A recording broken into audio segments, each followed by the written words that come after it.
Jeste li ikad čuli za Pocket Station? Odnosno džepni PlayStation kako su ga nazvali u PSX časopisu. Još dok je ovaj časopis izlazio, pročitao sam o Pocket Stationu u njemu. Pisalo je da je prvo izašao u Japanu i da će doći kod nas kasnije. A spomenuli su i Tamagotchi, da li se iko sjeća toga? Ja sam imao ovog dinosaura. Nažalost, Pocket Station nikad nije izašao iz Japana, tako da mi u Europi smo izvisili za ovu cool igračku. A Pocket Station je inače bio Sonyjev odgovor na Sega VMU, koji je kombinacija prenosne konzole i memorijske kartice za Dreamcast. Tako da je Sony napravio više manje istu šemu s ovim. Pa ja sam to čudo nabavio. Pa idemo se malo poigrat s tim.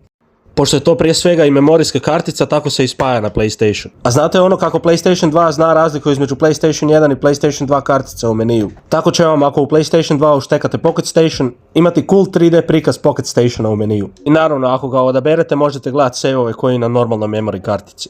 A kako imam ovaj čitač memorijskih kartica za PlayStation 3, zanimalo me što će se dogoditi onda ga uštekam u PlayStation 3. I isto koji na PlayStationu 2 dobijemo ovu cool ikonicu. Ideja ga je onda bila koristiti kao memorijsku karticu, a određene igre kao što je japanska verzija Crash Bandicoota 3 podržavaju prebacivanje mini igara na tu prijenosnu konzolu koje se onda može igrati u hodu. Tako da otprilike jedno 5 godina prije izlaska PSP-a Sony je u biti izdao svoju prvu prijenosnu konzolu. Sony u svojoj dokumentaciji Pocket Station zove PDA, odnosno dlanovnik. Tako da glavna funkcija na Pocket Stationu dok se ne koristi je sat, a također ima i funkciju podešavanja alarma, odnosno budilice. A također vidimo od maksimalnih 15 koliko je blokova zauzeto. Ja sam na njega prebacio ovaj Crash Bandicoot pa ću vam malo demonstrirati. U ovoj mini igri treba pogoditi ritam.